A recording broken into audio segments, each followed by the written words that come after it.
Processo de fertilização que a gente conhece como método roupa, que é quando pega o óvulo de uma das mulheres, faz a fertilização e coloca no útero da outra e a outra segue com a gravidez, né?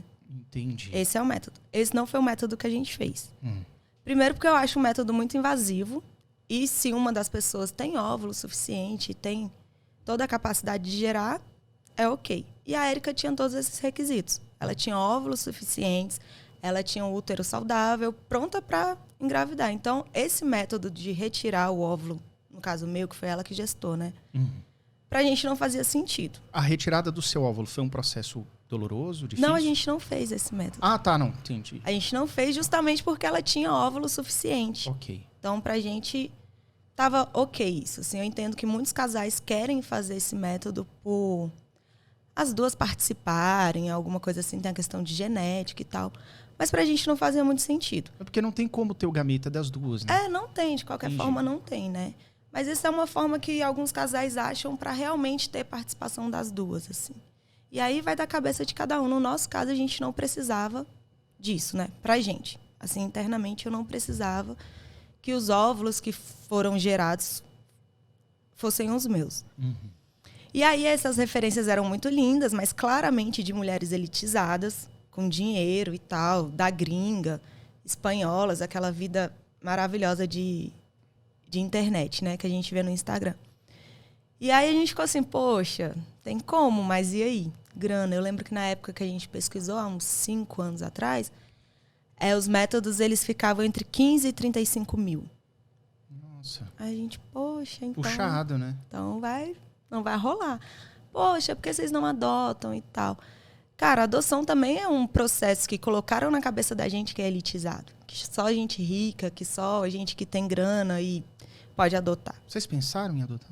Não, justamente porque a nossa cabeça estava muito fechada para isso. Assim. Entendi. Porque as nossas referências de adoção eram de pessoas que tinham mais grana e mais condições para receber criança. Então, a adoção, infelizmente, hoje a gente entende que é diferente. Mas naquela época não chegou a permear a nossa cabeça. E aí, enfim, isso a gente morava no interior de Goiás, numa cidade de 15 mil habitantes, mais ou menos. E aí a gente morava lá, bom, totalmente sem perspectiva.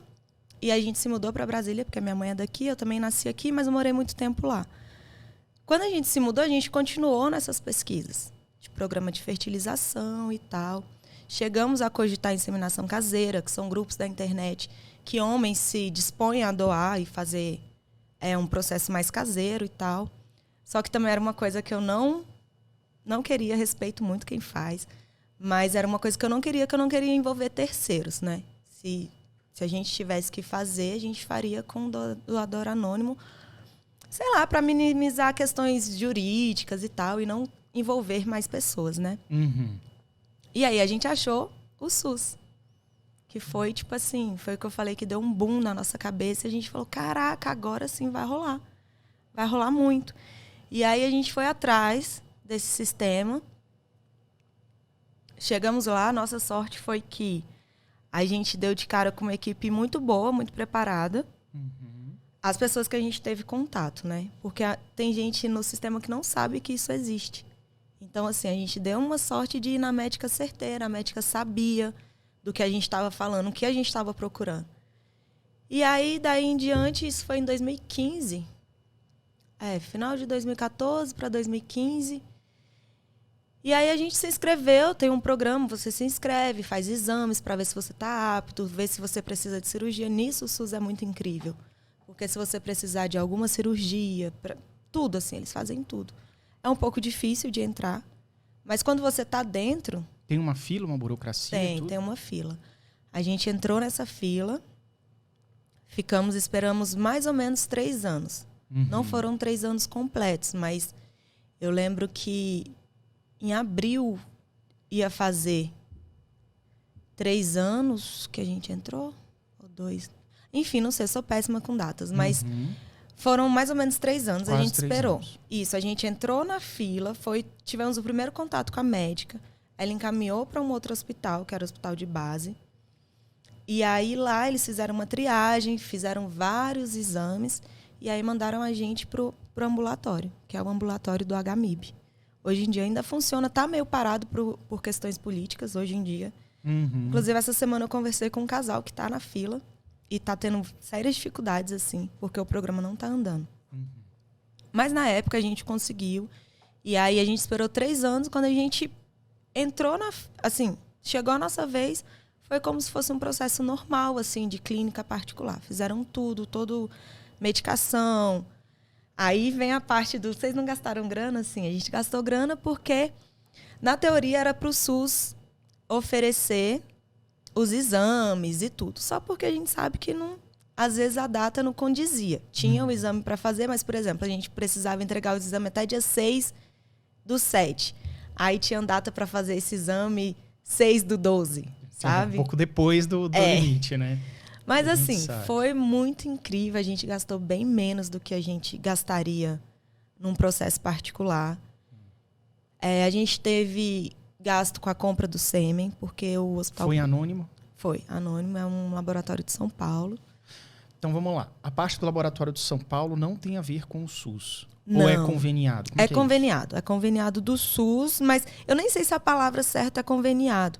É um laboratório que a Anvisa liberou para fazer ele esse está procedimento. Autorizado para esse procedimento. Isso. Não é o SUS que faz, mas tem os autorizados a fazer. Isso. Aí a gente só entra com o dinheiro, inclusive o SUS faz toda a parte burocrática. Essa escolha, essa recepção do sêmen anônimo, ela tem algum tipo do... Você escolhe fenótipo? Eu estou fazendo perguntas que acho que são perguntas de muitas mães, que mães são mais lésbicas. Como é que é os negócios? Eu queria a cor tal, o cabelo tal. Tem isso ou não? Sim, tem. Os laboratórios brasileiros, eles têm menos informações do que os laboratórios internacionais. Tem laboratório nacional que você consegue escolher se a criança vai poder conhecer um dia esse doador ou não. O doador, quando ele doa, ele vai falar, bom, se essa criança quiser me conhecer, quando ela crescer, eu vou estar aqui. Aqui no Brasil, não. Aqui no Brasil é totalmente anônimo. E aí você não tem acesso a fotos, a nada. Você tem acesso à cor de pele, cor de cabelo, doenças genéticas. Tipo, é uma coisa bem básica. Bem básica mesmo. Que não dá para você identificar a pessoa. Não, você só tem algumas dicas ali de como é a pessoa. De jeito nenhum. Assim, é totalmente anônimo. Os laboratórios brasileiros. Esse a gente fez de São Paulo. Aqui em Brasília, na nossa época, não tinha laboratório aqui de doação de sêmen. Banco, né? Hoje em dia, eu acho que já tem, mas o SUS ainda não conseguiu fazer a ponte. Por isso que está tão parado e tem questões políticas e tal, porque tem que conseguir verba, né? Que é um ambulatório à parte do hospital. Então, é uma coisa que quem está à frente do projeto tem que ir atrás e os políticos têm que liberar. E é uma coisa que está totalmente parada. Meio que travada, né? E a gente vê que não deve ter muito laboratório fazendo esse trabalho, e o que acaba encarecendo um pouco, né? Você tem uma fila grande, poucos laboratórios fazem, o preço lá nas alturas. E então... é muito grande. Se você entrar no site da Secretaria, pode entrar pelo site da Secretaria de Saúde de Brasília e vai ter um link direcionado para o ambulatório que é do HMIB. Você vai ver que a fila está parada há muito tempo. Os números estão... O último chamado... Você vai ver que está parado há muito tempo. Mas é isso, não está rolando.